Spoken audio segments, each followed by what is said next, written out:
Olá, bom dia. No ar mais um Boca no Trombone, o seu espaço de consultorias e opinião, aqui na nossa Band TV.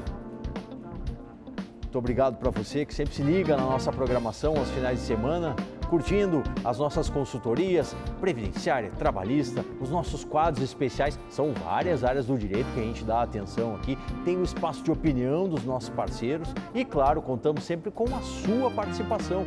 Tem o perfil nas redes sociais que é o @programa Boca no Trombone. A comunicação chega pelo YouTube, pelo Instagram e também pelo Facebook. E, claro, você encaminha pelo WhatsApp aqui a sua mensagem, a sua dúvida trabalhista, a sua dúvida previdenciária e a gente coloca no ar para que os nossos consultores respondam. Consultores que vocês já viram aí na passagem aqui, estão com a gente, né?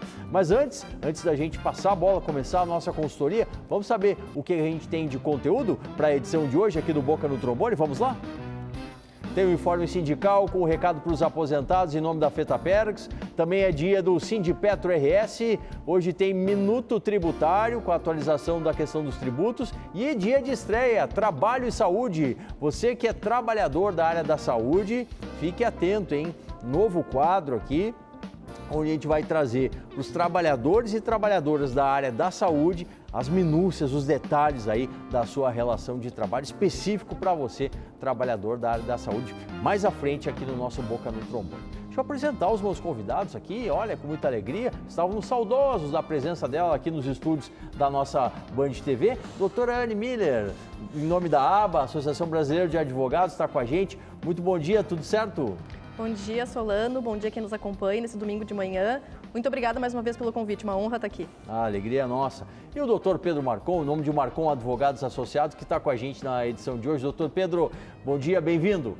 Bom dia, doutor Solano. Bom dia, colega doutora Anne. A todos que nos assistem, é um prazer e uma honra retornar ao programa e estou à disposição de todos os telespectadores para as dúvidas trabalhistas. Vamos lá, os trabalhadores e as trabalhadoras mandando as suas dúvidas para o doutor Pedro, segurados e asseguradas para a doutora Anne Miller. Bom, vamos com as primeiras aqui, já estão chegando. A dúvida de previdência do Paulo. Encaminhei minha aposentadoria especial em 2018. Quando sair minha aposentadoria, terei de sair do emprego? É a questão do Paulo aqui, doutora. Então, Paulo, bem controversa a questão da aposentadoria por invalidez, porque recentemente o STF decidiu que quem se aposenta, aposentadoria por invalidez não, aposentadoria especial, quem se aposenta pela aposentadoria especial deve sim se afastar da atividade, seja ela insalubre ou perigosa. Não significa se afastar do emprego, mas sim da atividade. Então, pode conversar com a empresa, enfim, manter, né, o vínculo, mas a atividade nociva, a pessoa precisa se afastar a partir do momento da aposentadoria especial. Tá certo, obrigado, doutora Anne. A questão agora é trabalhista do César. Trabalho numa rede de supermercados que cobra a compensação de horas da folga de domingo. Devo 12 horas e 54 minutos pelas folgas de domingos, do Natal e do Ano Novo, ainda que foram os dias em que o supermercado esteve fechado, únicos do ano, em que a rede fecha por feriado. E vai acumular com os domingos próximos, que terei direito à folga. Isso está correto? É o que quer saber, doutor Pedro? O César? Bom dia, César. Bom, ao que me parece, não está correto. Existem duas situações no seu caso. O primeiro é o direito do trabalhador ter o repouso semanal remunerado. Ou seja, o trabalhador ele pode trabalhar 6 dias seguidos, e no 7º dia é o direito dele da folga semanal. Se essa folga recair no domingo, a empresa não pode descontar esses minutos ou horas do trabalho do domingo. Agora, se durante a semana, de segunda a sábado, o empregado faltou ou trabalhou menos o seu horário, a empresa pode sim descontar esses dias ou horas faltantes do trabalho.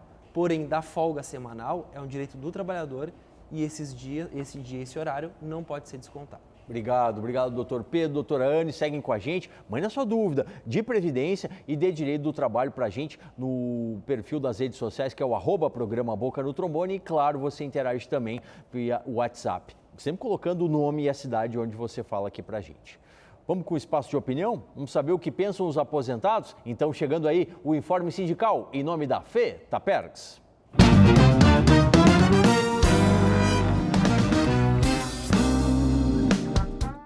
Olá, amigos aposentados e pensionistas do INSS. As novas regras de prova de vida agora ficaram mais fáceis para nós. Agora é responsabilidade do INSS buscar essa prova de vida.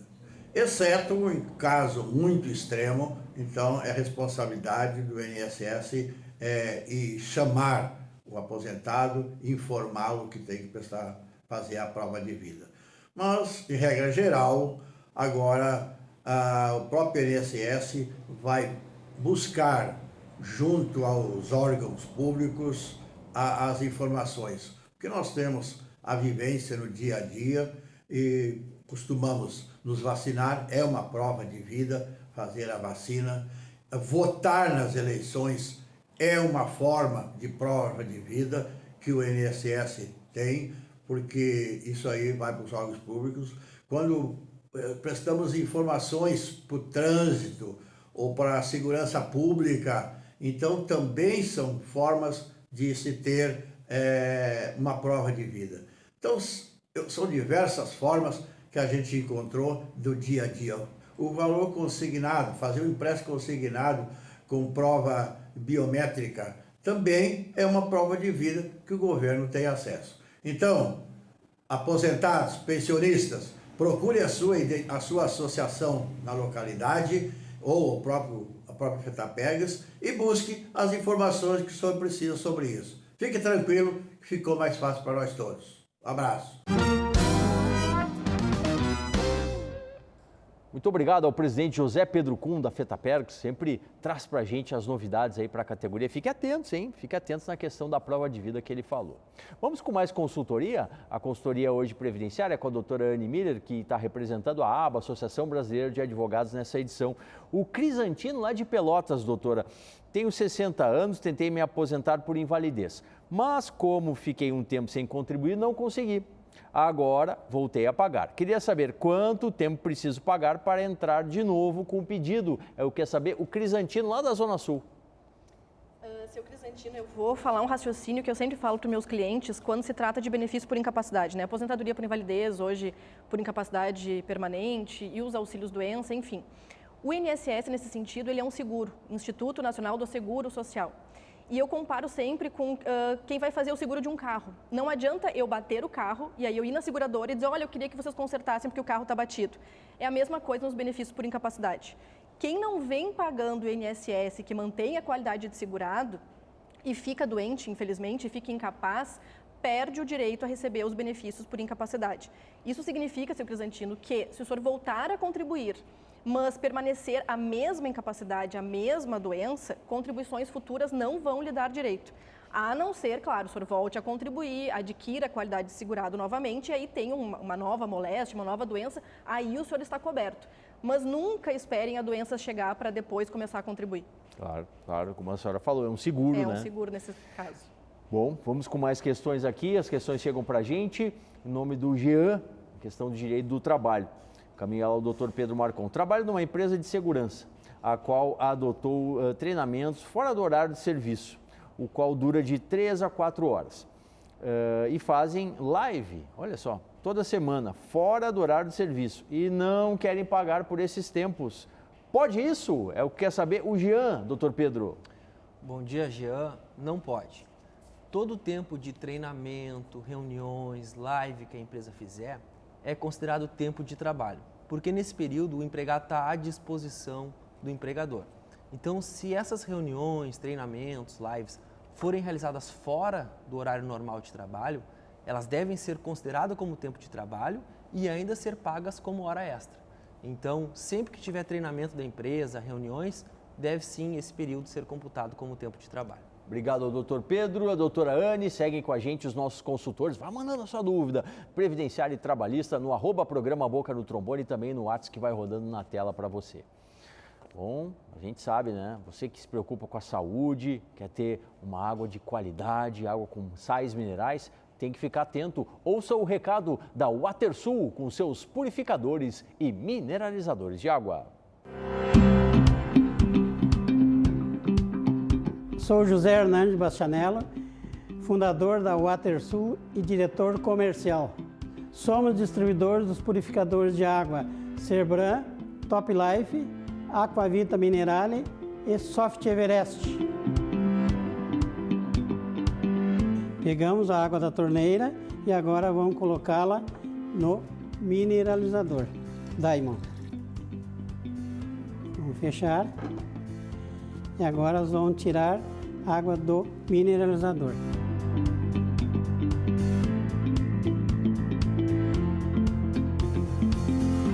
Agora vamos colocar o reagente. A água que saiu do mineralizador e na água que saiu da torneira. Agora vocês tiram suas conclusões. Não perca tempo, entre em contato com o time de vendas da WaterSul. A gente coloca para você na tela, tem o fone fixo, tem o WhatsApp. Você manda aí a sua necessidade e o time de vendas já organiza todo o orçamento. Você pode escolher a melhor opção de mineralizador e purificador de água. Vamos com mais consultoria? Consultoria previdenciária, hoje com a doutora Anne Miller, nossa especialista. Doutora, o Elton, diz ele, farei 35 anos de trabalho em maio e vou ter 61 anos em agosto. Consigo me aposentar de forma integral? É a dúvida do Elton, doutora Anne. Elton, não. Com esta idade e esse tempo de contribuição, não consegue sequer te aposentar, né? Porque é preciso verificar, dentre as regras de transição depois da reforma, em qual tu vai te enquadrar. Porque, por exemplo, em 2023, a pontuação para acesso a uma regra de transição, ela é de 100 pontos para o homem. Então, tu também não atinge. Nós temos também a idade mínima progressiva, que é outra regra de transição, mas para esse ano também o homem precisa de 62, então tu também não atinge. Então, nesse caso, o melhor seria fazer um planejamento previdenciário para verificar qual regra de transição é mais acessível e com um valor melhor, ou, se ele quiser esperar até os 65 anos de idade, ele já tem tempo de contribuição suficiente para se aposentar por idade, e aí aos 40 anos de contribuição e 65 de idade vai ser o melhor valor possível de aposentadoria. Perfeito, obrigado, doutora. A dúvida agora é do direito do trabalho da Rose. Posso ter um valor menor na carteira e receber o restante por fora? Como fica na hora de receber a rescisão? É o que quer saber a Rose. Fato muito comum esse, né, doutor Pedro? Bom dia, Rose. Sim, muito comum, doutor Solano. Infelizmente, algumas empresas adotam essa prática que é ilegal. Todos os valores que o empregado recebe, eles devem estar constantes no contra-cheque e discriminados. Então, esse fato de receber menos na carteira e receber um valor por fora é ilegal. Na rescisão, se a empresa já está adotando essa prática durante a contratualidade, provavelmente na rescisão será paga apenas sobre o valor da carteira e esse montante por fora não vai ser computado na rescisão e não está sendo computado no pagamento de 13º salários, férias, fundo de garantia. Então, nesse caso, após o término do contrato de trabalho ou até mesmo durante o contrato de trabalho, o empregado pode sim ingressar com uma ação judicial e pedir o reconhecimento desse valor por fora como salário. Porém, na justiça, o empregado tem que fazer a prova do recebimento desses valores extra-folha. Certo, obrigado, doutor Pedro, doutora Anne, os nossos consultores de hoje. Pode mandar sua pergunta, a dúvida de previdência, a dúvida de direito do trabalho, a gente encaminha a eles. Tem mais opinião chegando. E o recado agora no Informe Sindical número 2 de hoje é do Sindipetro RS.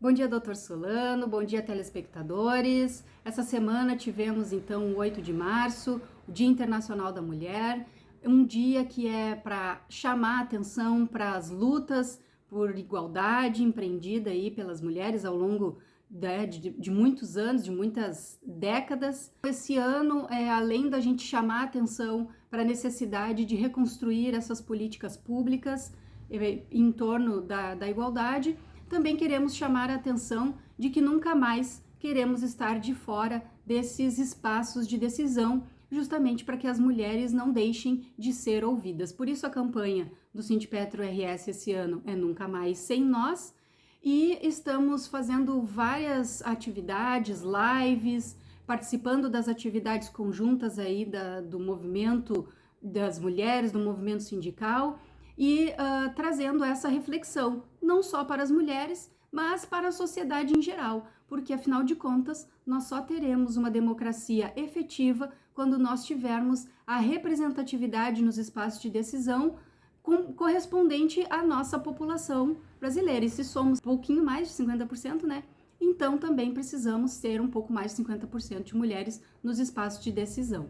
Então é isso. Convidamos a todos e todas a participarem de todas as atividades e até a próxima oportunidade aqui no programa Boca no Trombone. Muito obrigado ao presidente Miriam Cabreira, sempre atenta às demandas aí dos petroleiros e das petroleiras. Vamos com mais consultoria? Consultoria hoje previdenciária com a doutora Anne Miller. Doutora, o Silvio gostaria de saber quando a Justiça manda pagar a ação. Quanto tempo leva para ser pago? Essa dúvida aqui, hein, doutora Anne? Todo mundo quer saber, né? E eu não tenho muito boas notícias, né, Solano? O que acontece, Silvio? Se o valor que o senhor tem a receber de uma ação contra o INSS for o valor de até 60 salários mínimos, a gente chama de uma RPV, uma requisição de pequeno valor, assim que o juiz assina e vai para o tribunal, o INSS tem 2 meses, 60 dias para ele fazer o pagamento. Mas, se o seu valor ultrapassa esse limite de 60 salários mínimos, vai para precatório. E nós tivemos uma briga o ano passado e acabou sendo aprovada uma emenda constitucional que muitos chamam do calote dos precatórios. Por quê? O precatório, para ser pago para o senhor, ele tem que entrar até abril do ano para ser pago no ano seguinte. Além disso, essa emenda constitucional fixou um teto para o pagamento dos precatórios.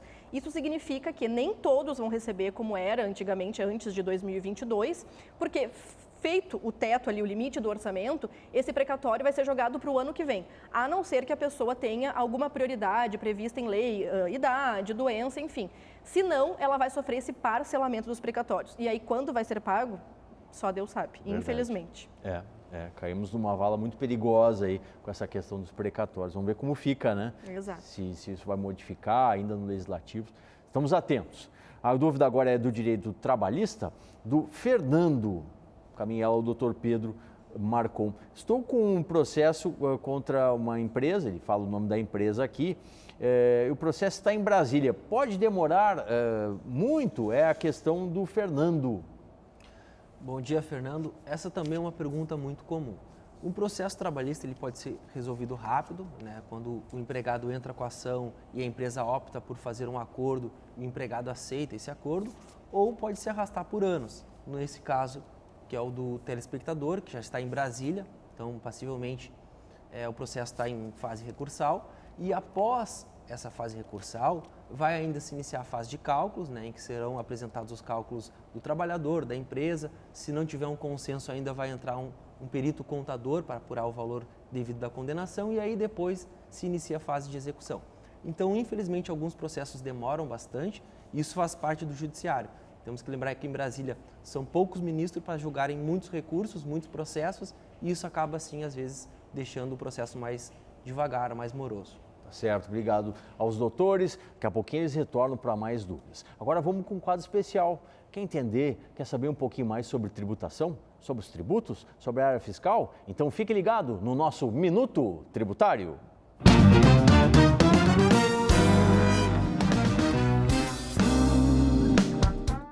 Olá, muito bom dia, Paulo Solano. A questão da quebra da coisa julgada, que a gente trouxe na última oportunidade e foi julgada agora no início do mês de fevereiro pelo STF, o que temos aqui respondendo dúvidas que surgiram dos nossos ouvintes? Os efeitos passam a ocorrer, efeitos financeiros passam a ocorrer a partir da mudança de entendimento. No caso que foi julgado, que é a CSLL, Contribuição Social de Lucro Líquido, este julgamento ele já estava, vamos dizer assim, com a alteração de entendimento já desde o ano 2007. Então, as empresas que entraram antes dessa data estavam aproveitando os efeitos da coisa julgada, e as que entraram depois de 2007, já mudado o entendimento de que era devido ao tributo, passaram a ter sim que pagar.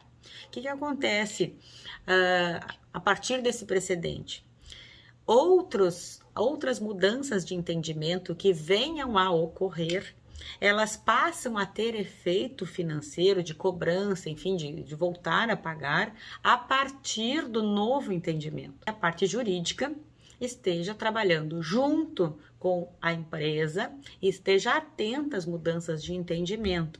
E a partir daí, crie, vamos dizer assim, uma estratégia para evitar maiores prejuízos. O STF validou os dispositivos da Lei de Execução Fiscal que previam a prescrição intercorrente, ou seja, aqueles processos que ficam parados esperando encontrar bens para que seja, enfim, paga a dívida. Esses processos, então, eles têm um prazo de 5 anos. Essa prescrição que ocorre dentro do processo, ela sim foi validada, os dispositivos de lei foram considerados constitucionais. Um ótimo domingo. Muito obrigado à nossa especialista, consultora tributária, a doutora Luciana Pereira da Costa, que sempre nos atualiza das demandas nessa área. Bom, a gente vai dar uma paradinha, já retorna, tem mais consultoria previdenciária, tem consultoria trabalhista, tem estreia, sim, tem estreia, quadro novo aqui, o Trabalho e Saúde, tudo isso aqui no nosso Boca no Trombone.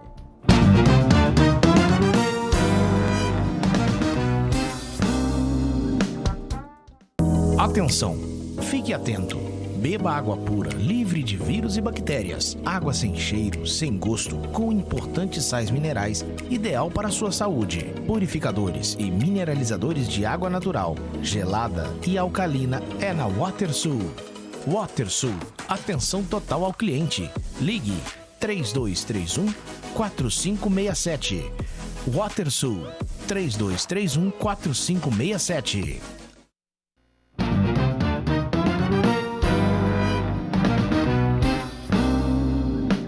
Voltando com o Boca, na manhã do seu final de semana, muito obrigado pela audiência, siga com a gente, nos siga lá nas redes sociais, é o @programa Boca no Trombone, o nosso perfil, gruda na gente no canal do YouTube, vai lá, te inscreve, ative as notificações, lá tem conteúdo diferenciado para você.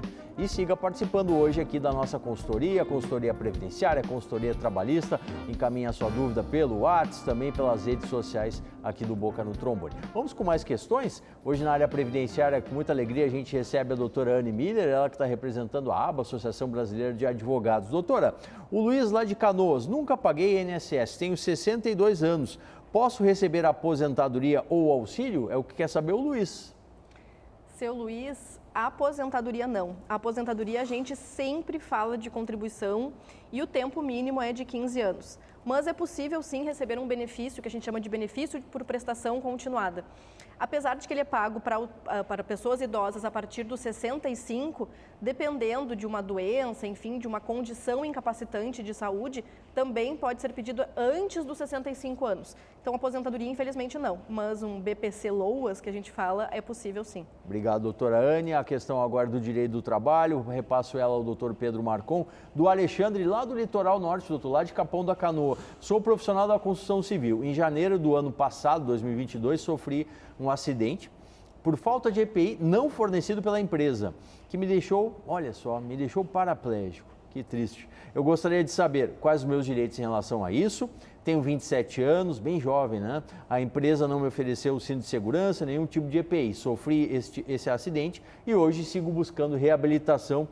Sorte aí, Alexandre. Vamos ver como é que a gente encaminha uma resposta para ele, doutor.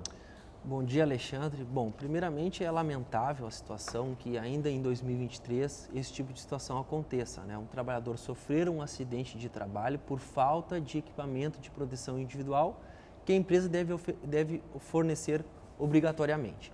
E nesse caso, se a empresa não forneceu os EPIs e sofreu acidente de trabalho, o empregado ele tem sim direito a uma reparação. Então ele pode ingressar com uma ação na Justiça do Trabalho pedindo uma indenização em virtude desse acidente do trabalho.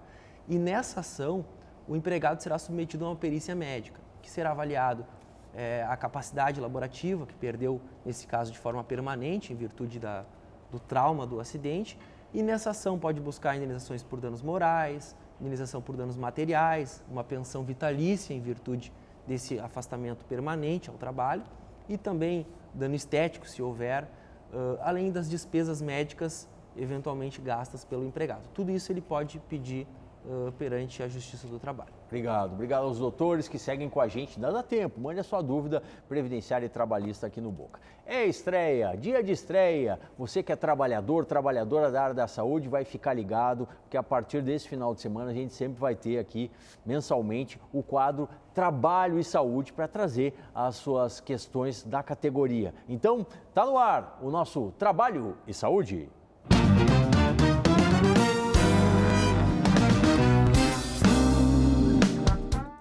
Bom dia, doutor Solano. Bom dia, telespectadores. Bom dia a todos, bom dia a todas. Quem não me conhece, prazer, sou Thiago Moisés, advogado trabalhista há mais de 15 anos. Desses 15 anos, mais da metade dedicado aos profissionais da área da saúde. Advogando para os profissionais da área da saúde, principalmente os da enfermagem. Então, nesse quadro Trabalho e Saúde, a gente vai falar um pouquinho sobre os direitos dos trabalhadores da área da saúde, especial o pessoal da enfermagem, da higienização. Pessoal, quando eu comecei a advogar para os trabalhadores da área da saúde, a coisa mais normal que existia é trabalhador da área da saúde ganhar 40% de salubridade, né? Tinha-se uma discussão na época da periculosidade, pelo raio-x móvel, que infelizmente hoje, né, não dá mais periculosidade, mas isso a gente vai falar em outro programa. Mas todo mundo recebia 40% de salubridade. De uma hora para outra mudou. E os hospitais, alguns inclusive referenciados por técnicos de segurança do trabalho, acabaram pagando apenas 20% para os trabalhadores, né? Então, nesse programa, eu gostaria de dizer para vocês quando é que vocês têm direito a 40% de insalubridade, né, o grau máximo de insalubridade. Lembrando que eu acho que todo trabalhador do hospital tem direito a 40%, tá? Eu sou daqueles que defende isso. Mas especificamente, você trabalhador da área da saúde, enfermeiro, técnico de higienização, técnico de enfermagem, auxiliar de enfermagem, se você ganha 20%, que é a média, mas tem contato com pacientes em isolamento, bactérias multiresistentes, germes multiresistentes, trabalha na triagem, tem contato com doenças infecto-contagiosas e principalmente tem contato com pacientes com Covid, né? Você tem direito, sim, ao adicional de insalubridade de 40%. Lembrando que eu entendo que todo mundo tem direito, mas esses especificamente, obrigatoriamente, têm direito. Se tu ganha 20% só, procura teu advogado. Tchau, pessoal. Muito obrigado e até a próxima. Muito obrigado, doutor Thiago Moisés, ele que vai assinar a partir de agora o quadro Trabalho e Saúde aqui no Boca no Trombone. Rapidíssimo, aqui as últimas. O Marcelo de Itaqui recolheu de 97 a 2000 como CC de uma prefeitura, não recolheu mais. Quer saber, se enquadra nos 180 meses de carência? E como ele tem que contribuir? Individual ou facultativo? Hoje ele é profissional liberal, doutora. Marcelo, se tu és profissional liberal, autônomo, tem que contribuir como contribuinte individual. Aí só dá uma olhadinha para colocar a alíquota na necessidade dele, não vai precisar pagar a alíquota cheia dos 20%. E sim, continua te enquadrando nos 180 meses e 65 anos de idade. Doutor Pedro José, lá de Caxias, tive um problema dentro da empresa, eles tiveram preconceito. O que faço? Bom dia, José. É proibido qualquer tipo de preconceito dentro do ambiente de trabalho. E se o senhor se sentiu lesado, o senhor pode ingressar com uma ação pedindo uma indenização por dano moral, porém a prova desse preconceito havido dentro do ambiente de trabalho deve ser produzida pelo senhor. Tá certo. Agradeço muito aos doutores, doutora Anne e doutor Pedro, que estiveram comigo na edição de hoje. E na semana que vem, o encontro está marcado, 8h30, aqui na tela da Band TV, para mais uma edição do nosso Boca no Trombone. Até lá!